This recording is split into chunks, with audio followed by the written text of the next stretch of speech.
Coming to you from Phoenix, Arizona, home of Super Bowl 57, it's the Geary, Stein and Stevens Show with your hosts, Troy Geary, Will Stein, and Dave Stevens. Well, good morning, everybody. It's great to be back on Radio Row. Dave Stevens here for the Geary, Stein and Stevens Show, kicking off our third or fourth day of coverage. I don't know. I'm so tired.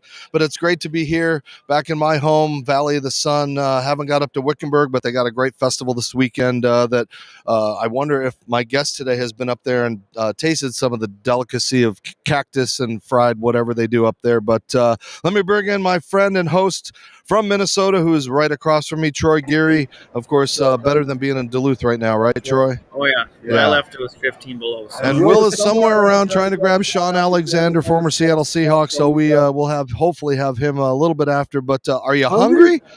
You want to hear about some food, and you want to hear about a great event? Well, I've got an old friend who we've met a couple of times, and also sitting next to Andrew is Maureen from the Taste of the NFL. She's also the CEO at Gen Youth, and of course, Andrew Zimmern. I could sit here for a half hour and talk about what he does as an author and a producer and an executive and a food critic and all the shows he's had and the crazy things he eats. And in fact, the last time we were together was in Minnesota at the Mall of America, and I asked you the craziest thing you've ever eaten, and you said it was Sasquatch. And I was so freaked out, I didn't even have a follow-up question to that. So a long interview planned for today, but no, Andrew Zimmern, thank you for joining us today on Radio Row to talk a little bit about your event and your life and everything. So welcome. Thanks. It's great to see you guys. A couple of quick notes. First of all, no better place to be today than in Duluth. Anywhere in Minnesota that you could be. It's a little chilly. It's a little chilly there today, but still, what a great place. I'm very proud to call Minnesota my home these days. And yeah, Sasquatch is delicious. If you can get some of that matted hair out of your teeth, I mean, it's kind of a problem. Now, are we talking the $6 million man Sasquatch or the ones that we see in the grainy film? Like the ones that you see in the grainy film, okay. They're real. And Wickenburg, yes. And Maureen Bausch is joining us, the CEO of Gen Youth. And Maureen, you've been a part of this event for so long, and it means so much to so many, as we've talked about hunger, especially during the COVID situation and how desperate it is that we need to get our kids hungry, that are hungry, fed. And you two have been huge champions of that. So why do you stay involved? Why is it so important to you? Well, and I'm actually with Taste of the NFL. And so it is such an important issue, ending student hunger. And Taste of the NFL is a wonderful opportunity where the best chefs in the world come together with the football players. And so many football players care about this issue. And so everybody does their best cooking, and the players are there, and it's just a wonderful way to raise money for this very important issue. And the organization, Gen Youth, that produces this event, really works year-round in schools to help the schools feed children in need, and it is a very important. And people don't understand how important it is for what you do because of how many starving families out there. Again, especially during COVID, that first meal of the day is so important, and if they don't have it, they come to school hungry. They're not going to do well in school. Many times it's the school is providing the majority of their nutritional needs, and 1 in 8, 30 million across the country. Well, I mean, 1 in 8 statistically. I think the number is actually more about 21%. It's a hidden disease that has so much shame and stigma associated with it. People don't jump up and down and say, "Hi, I'm desperate and hungry." Some do because they are that desperate.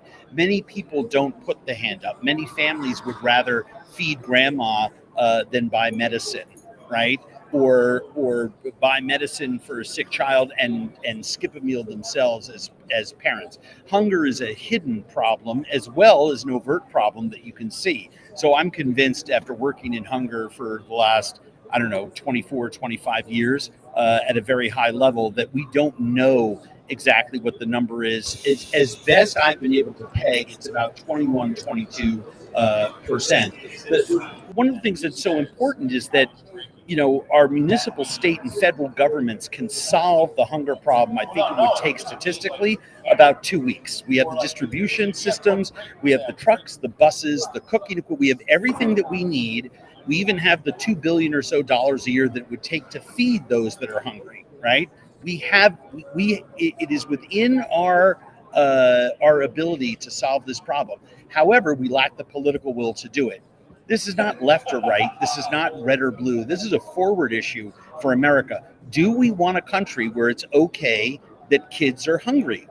Not in the country I want to be a part of. So, I'm going to die in the saddle fighting this until every child that is hungry knows where their meals are coming from. And organizations like Gen Youth have targeted events like this one, Taste the NFL, to spread the gospel. People can learn more about it by going to tastetheNFL.com. We host this huge party on Saturday night that Maureen was talking about. It's the premier food event at the Super Bowl and fast becoming one of the premier events at the Super Bowl, full stop.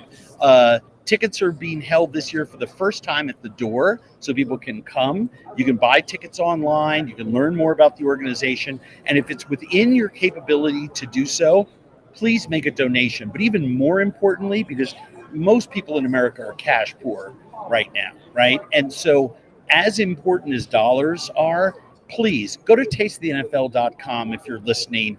Cut and paste that link in your browser, send it to everyone in your address book and say, hey, I heard about this great organization. Spread the news about hunger. The more we talk about it, the more we shine the light on it, the smaller the problem is going to be. And Maureen, this is a problem. I mean, when, like Andrew said, when you're talking about numbers like 30 million kids that go hungry every day, that's a lot. That's 2 or 3 states combined of bodies. There's no reason for it. I mean, we could solve this problem if we put our heads together. And our schools are doing to help solve the problem. But I think there's a lot more that can be done. And so we try to celebrate with a good time, but talk about the critical issue at the same time. And this thing, I'm telling you, you've got superstars, you've got chefs, you've got NFL players, you've got Hall of Fame players, celebrities. We have Tim Love and a couple other world-renowned chefs that are going to be here. And I look at it as almost like a 32-course meal. Yes. As you walk through and you pick. And again, and the nice thing is you can go back and get extra samples if you like that. The chicken lung souffle or something that you have, right? Spectacular this year because Phoenix is a foodie market. There are some of the top chefs in the country that have restaurants here, and they immediately signed up to help. So we won't be serving soft squash. Not in my booth this year. We did that last year. We're not going to serve that, but you will get everything: pork, chicken, steak, pasta, desserts galore, and some great drinks. All right. Well, we can talk a little football, Andrew. I mean, us being Viking fans, we don't have much to talk about. I don't know if because you live there, You're not in it this year? Yeah, I guess you're supposed to have a good season and then just stop, right? Do you want to know something? The world stopped for me when the Giants played the Vikings at the big whiteout game at home 2 weeks, the week before the season ended. I was there with my son. What a great game. I thought, that's it. We're Super Bowl bound. And then that week they came out and said, statistically, the Vikings were the worst 14-3 team in the history of the NFL. I'm like, come on, who's making this stuff up?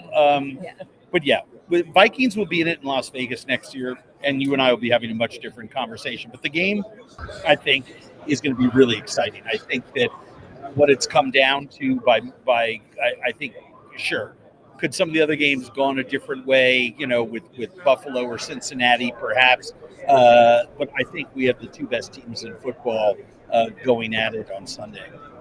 Before we let you go, I just want to ask you, how did you decide to make Minnesota home? Wasn't my decision. January 27th, 1992, I walked into a restaurant in New York City and into my umpteenth intervention. And instead of running out the door and continuing to drink and drug my way through life, I was ready to stop. And I just said to my friends, I knew what an intervention looked like. I said, what time's my plane? Because I knew they were sending me away. I just knew it. And they said, we're leaving in an hour. And I had no more fight in me. I was a homeless street junkie and alcoholic, a user of people and taker of things, living in an abandoned building in Lower Manhattan. For the first time in my life, I was willing to accept help. So I did. And I woke up 3 or 4 days later, and I was in the hospital wing of what's now Hazelden Betty Ford, but back then Hazelden in Center City, and stayed sober ever since. Last week was my 31st anniversary. Congratulations. Thank you.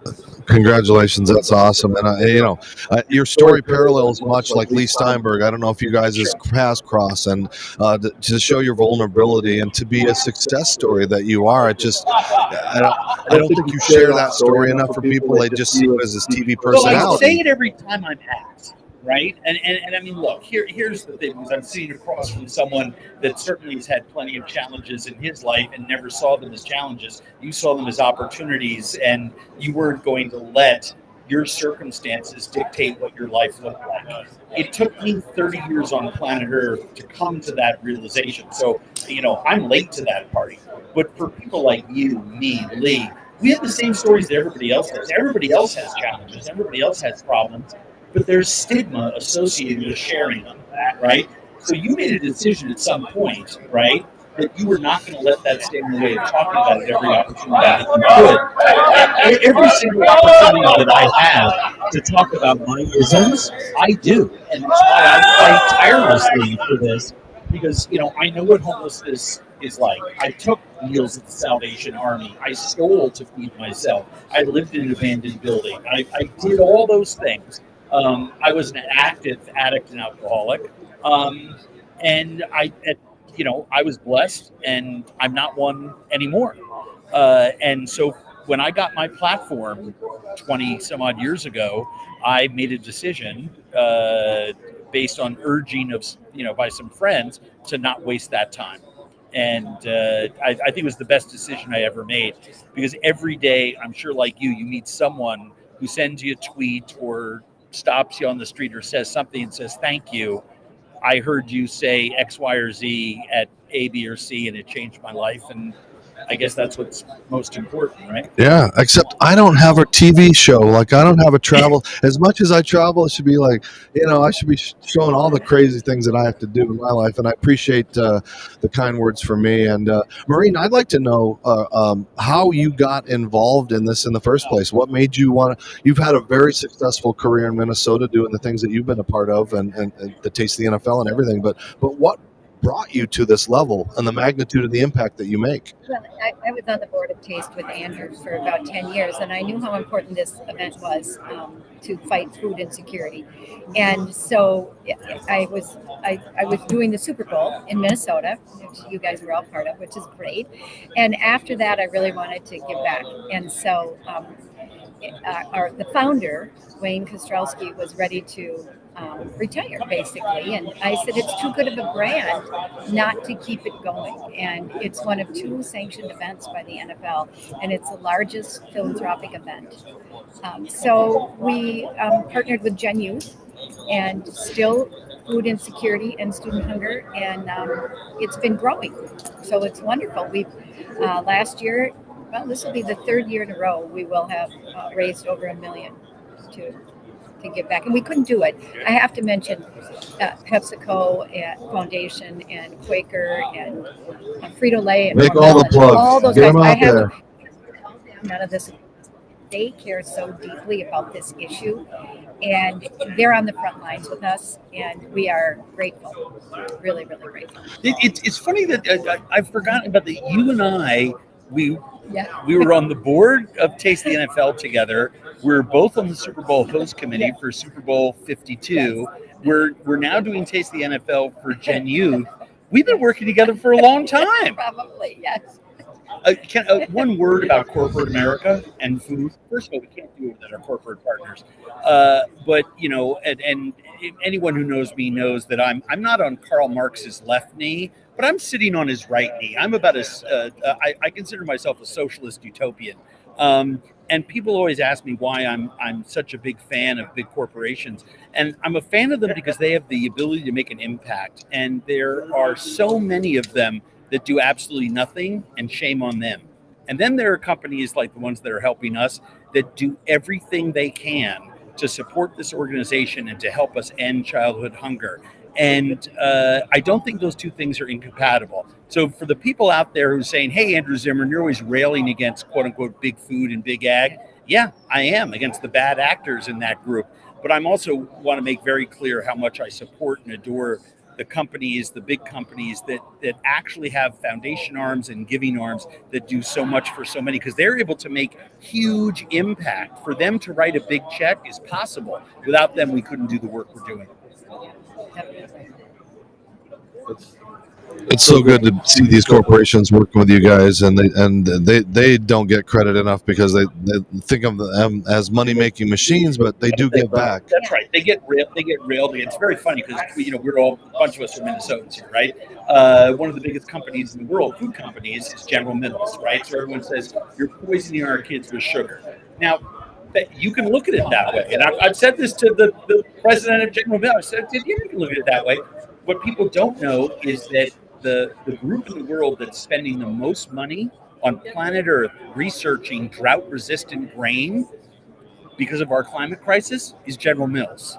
They're just really bad at telling their own story. And I put them on my MSNBC show, What's Eating America, because I wanted to show people, what corporate salvation. Look, they're trying to save themselves, but at the same time, they're doing incredible work by researching a product that can grow anywhere and yield big numbers without as much rainfall. Kernza, that's an incredible story, right? They're just bad at telling it. So, yeah, a lot of companies doing a lot of good out there. Shout out to Count Chocula, which is a General Mills brand, yes! And my favorite of all time.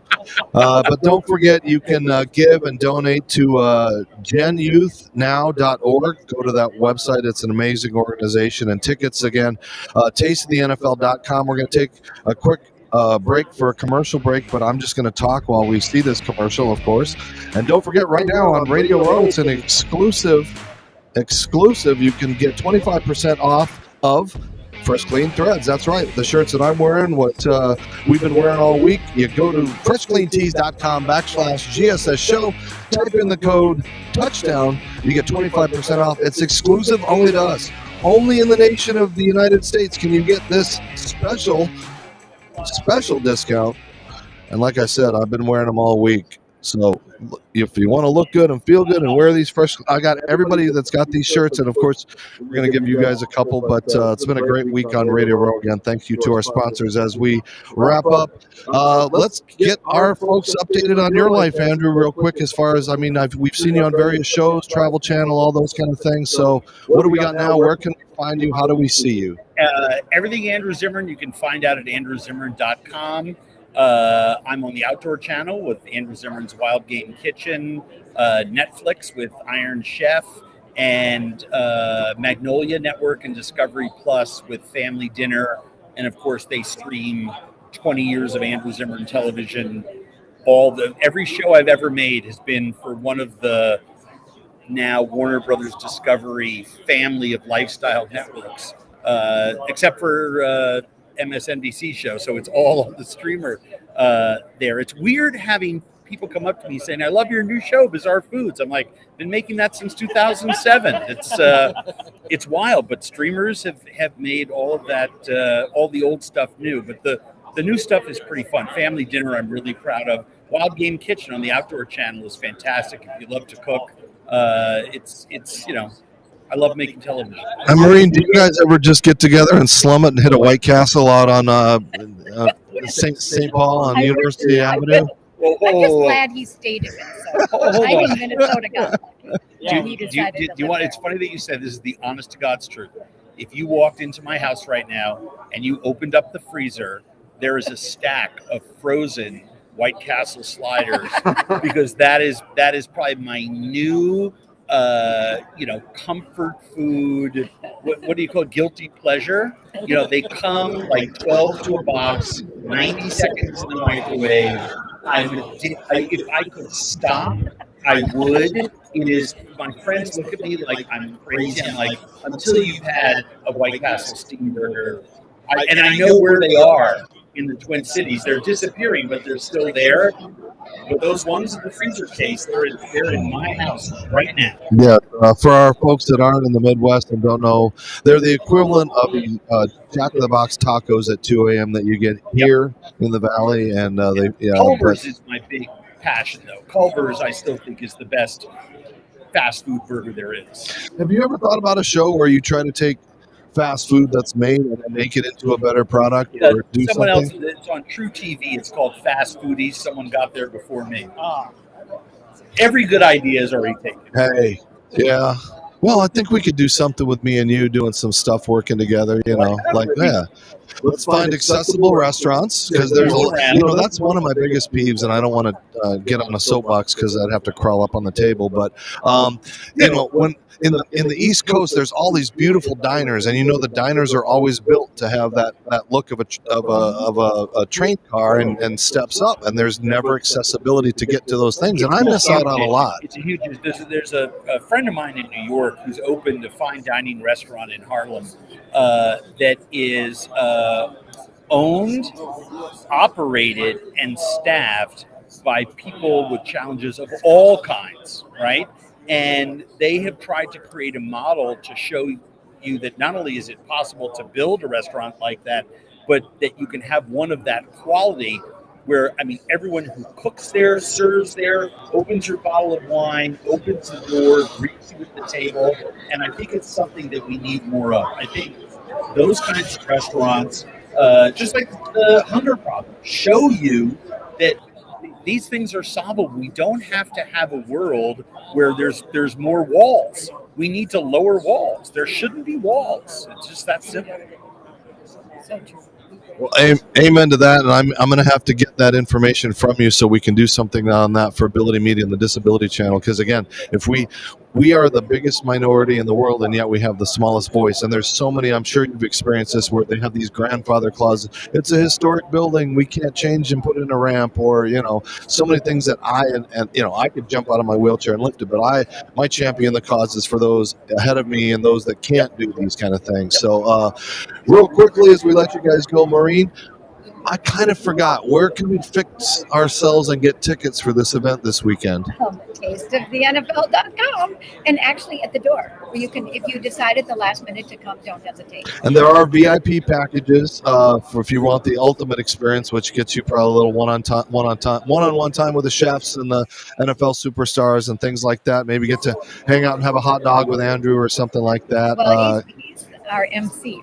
And he is going to do a couple fabulous recipes. And he's even challenged Mark Booker to a burger throwdown. So don't miss that. Technically, he challenged me. Okay. But he is a nationally renowned chef who has won several Best Burger in America awards. He considers himself a burger specialist. But sadly, he's going to have the bittersweet taste of loss in his mouth come Saturday night. It's just, it's going to happen. I got plans for him. I'm coming for you, Booker. There we go. It's been a throwdown, a hamburger throwdown. Real quickly, what's the best way to make a hamburger that people screw up?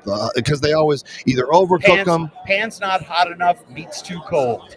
So, it's the most common problem with food of all kinds. Let your food come to room temperature before you cook it, and cook with 25% more heat than you think you should. All right. Predictions, quick. Or do you care? Philadelphia Eagles are going to go out in front big. It'll look close at the end. I'm going to say 35-24, but it's going to be 35-7 and at the third quarter. I think Eagles big. Maureen, you care? Well, I kind of like Kansas City because the Eagles were not nice to us Vikings. Oh, I'm smelling dinner bet here on the Super Bowl between you two. Yeah. He gets White Castle. You have to go to the Mancini's. Does that still exist? Yes. Okay. All right. Andrew Zimmern, Maureen Bausch, thank you guys so much for what you do. And again, go to the tasteofthenfl.com. Get out there and make sure you give. It's going to be a great day. You're going to walk away full and it's just a wonderful event. So thank you both for joining us on Radio Row. I'm Dave Stevens. That's going to end our first guest for today. Again, don't forget to follow us on all social media platforms. And like I said, we got 25% off if you go to freshcleantees.com and you type in that touchdown show code. Well, of course, you're following Geary, Stein and Stevens, and type in that show code touchdown. You get 25% off of your shirt. So thank you guys, everybody, for joining us on our first round. Now I'm really hungry, so I got to go and figure out where I can get some food. Dave Stevens live for Geary, Stein and Stevens on Radio Row as we're kicking off.